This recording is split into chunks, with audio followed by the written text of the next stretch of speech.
look, there's so much to talk about you about, and I'm sure we're going to get some incredible stories because I've been on your podcast and just which is called Wrong Turns. Wrong Turns with Jameela Jamil. My life is just one big disaster, crocheted together into some sort of awful duvet of hell. It seems to be going quite well from the outside, I have to say, your life. Though I admit, when you start telling stories about yourself, I mean, your life is sort of unbelievable from the beginning onwards. It's full of incident. From episode 4 onwards, I receive about 100 messages a week asking if I'm autistic. So, I mean, that's just an idea of how it's going, and it's fantastic. Well, I was just listening to the most recent one. I didn't even listen to the whole thing. But there was so much ringing endorsement. I've been on it. I've listened to that one. Within the first 20 minutes, I'd say, you reveal stories where you kicked a stuntman in the dick, you kissed Whoopi Goldberg's star on that big pavement of all the stars. Yeah. When you first went to LA, you had 11 dates in 11 days at 11 a.m. Yeah. And there was loads more stuff. And this was just and these weren't even stories you really talked about. No, and I hadn't planned to tell any of those stories. Those just came off the top of my head from previous traumas that keep unearthing every week. I can't believe you kicked a stuntman in the... So you meant to kick a stuntman in the stomach? I was meant to kick him. Yeah, I participated in Marvel. Yes. Unbelievably. 36 is not the age that you most naturally want to start doing stunts for the first time in your life. And I'm super mal-coordinated. So I had to fight 20 men. I mean, I had to learn jiu-jitsu, kung fu, parkour. I had to learn how to fight in the sky and then fight off 20 men at the end of that. Yeah. And I'm perimenopausal. I get tired. You know, I can't kick as high as I once could, and I kicked him in his dick hole, and I wait daily for a lawsuit because he can't have children anymore. But because he expected to be kicked in the stomach, he was wearing a guard for his stomach. He wasn't wearing a cock cut, which I don't think is the official title for what that's called. But I think if I was a stuntman, I'd always wear... I agree. I think if anyone was going to kick near my cock, I think I'll just cover. You know what? I actually sustained worse injuries possibly than him. I broke my hand. I broke my wrist. That was just wanking offset. But then I also had this really embarrassing one that happened. I don't know if I've spoken about it on the podcast before, but it was this big dramatic scene where my character has to have a huge tantrum and then run out of the building screaming.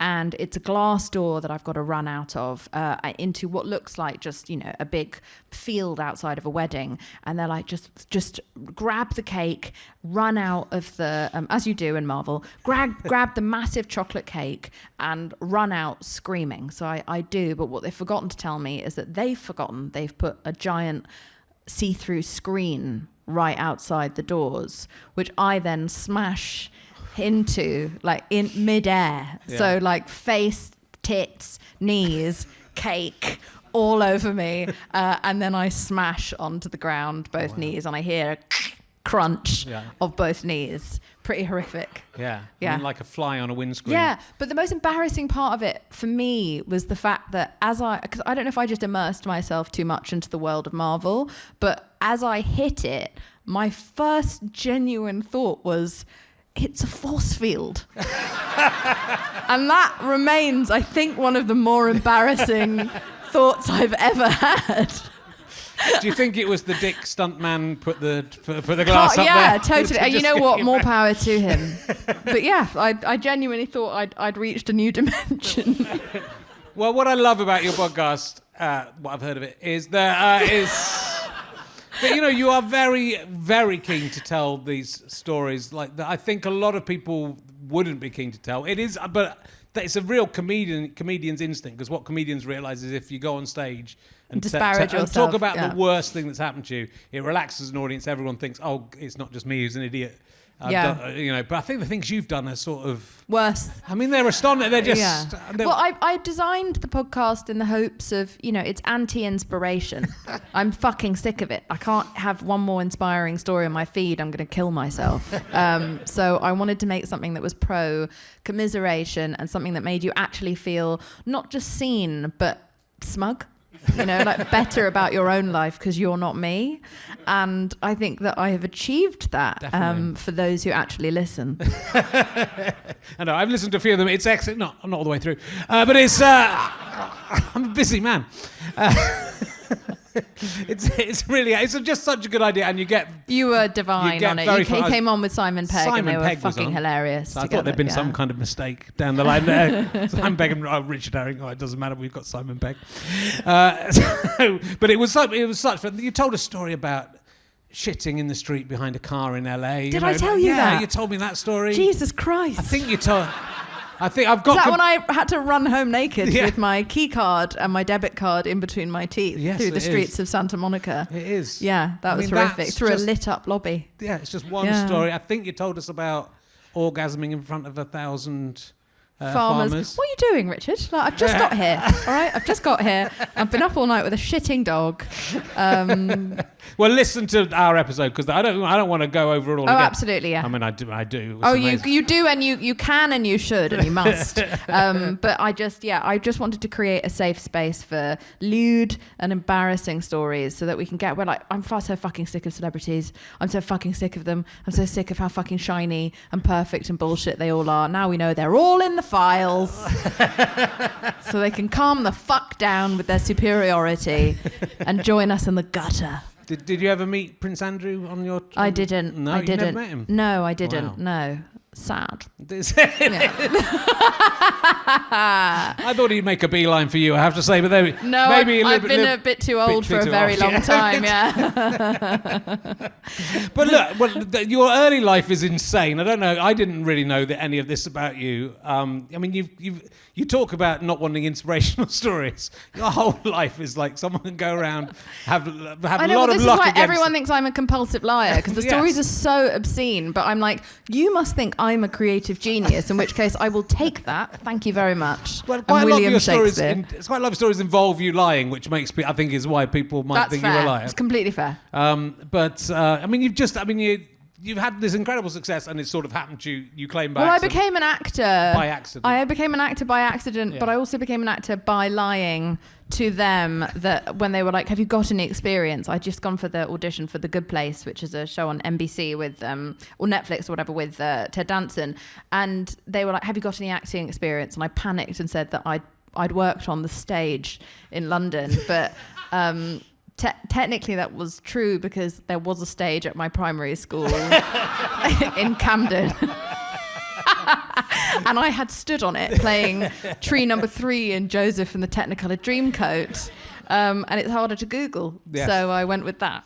But see, it shows what you have to, what you have to do, and if you just... Well, we know what else I would have had to do, so I got away quite lightly. But you didn't even do that. Like every, presumably there are a lot of actors who did do all that who don't talk about it. But look, which is a shame. But now we can read about it on email. Yeah, that's true. There is your childhood. You've got through a lot of stuff, right? Yeah. You had a lot of sort of conditions and illnesses, and you're run over. I ran into the road deliberately to get away from a bee, thinking that would be the safer option.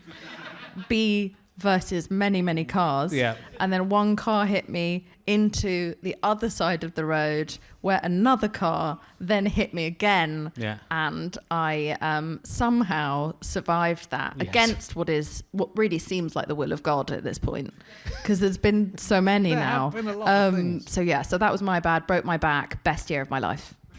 No, seriously, best fucking year of my life. If I once got into trouble for saying in The Observer that if they were like, what would you do if you were Prime Minister for the day? And I said that I would require every 17-year-old to be run over by a car. And I said it completely sincerely because I think it's the best thing that ever happened to me. It would protect them from Prince Andrew for a start. 100%. They're already in the clear. If you've made it to 17, you're fine. Allegedly. Because I got to watch TV 24 hours a day. I got to eat. No one brings you salad. Everyone brings you. Do you remember Carte d'Or? Yeah. I used to eat a bucket of Carte d'Or every day, the strawberry and cream flavour. And I would just watch comedy 24 hours a day. It was fucking phenomenal. I was wasted. I had a drip of morphine. Yeah. I was but like wankered the whole time. And I've spent the rest of my adulthood trying to get back to a year as happy as that. So 10 out of 10 would recommend. Coming off morphine was the worst thing that's ever happened to me, but other than that, yes, banging.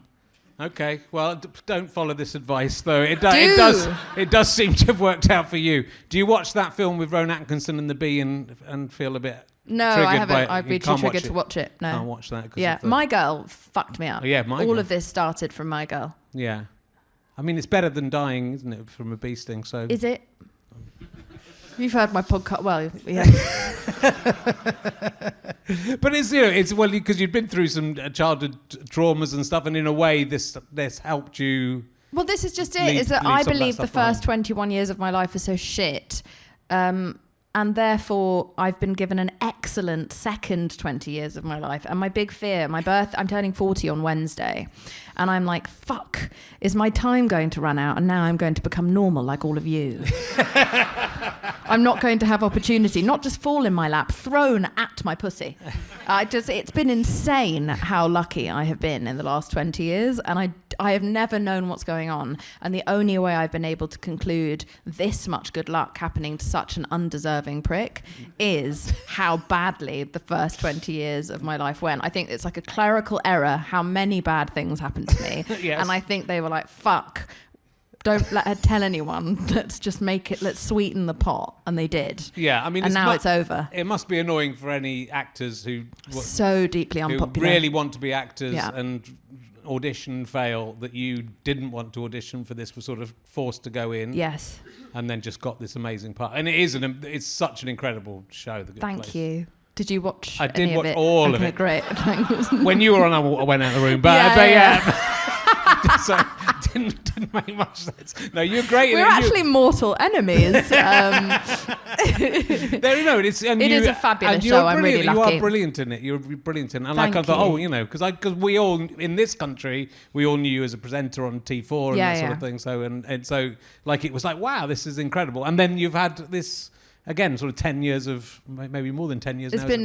I've like I said, I was an English teacher who got street scouted to join Channel 4. Yeah. And then my audition for Channel 4 led straight to being on Channel 4. Then I went straight from there to Radio 1, to BBC documentaries. I left school at 17 when I got hit by the car. Like, I don't know what the fuck I'm doing. I still actually don't know what the fuck I'm doing, which is terrifying, to be perfectly honest. And I'm thrilled to be here still.